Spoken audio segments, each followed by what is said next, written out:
সম্মানিত দর্শক এবং শ্রোতাবৃন্দ, আমি ডক্টর আবুল কাশেম মোহাম্মদ মাহবুবুল্লাহ যশোরী বাংলাদেশী সেবা পার্টির পক্ষ থেকে আপনাদের সকলকে জানাই আসসালামু আলাইকুম ওয়া রাহমাতুল্লাহ।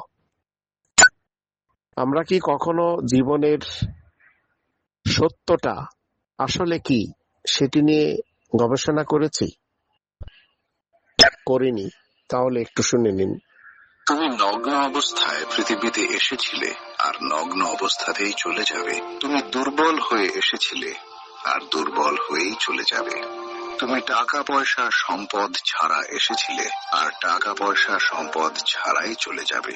তোমার প্রথম গোসলের সময় অন্য কেউ তোমাকে গোসল করিয়েছিল, আর তোমার শেষ গোসলের সময়ও অন্য কেউ তোমাকে গোসল করাবে। এটাই জীবনের সত্য। তাহলে এত হিংসা, বিদ্বেষ, ঘৃণা, অহংকার, অন্যায় কেন? সবার প্রতি দয়ালু হও, ভালো কাজ করো। এই পৃথিবীতে আমাদের সময় সীমিত, তাই এই মূল্যবান সময়কে অর্থহীন কাজে নষ্ট করো না।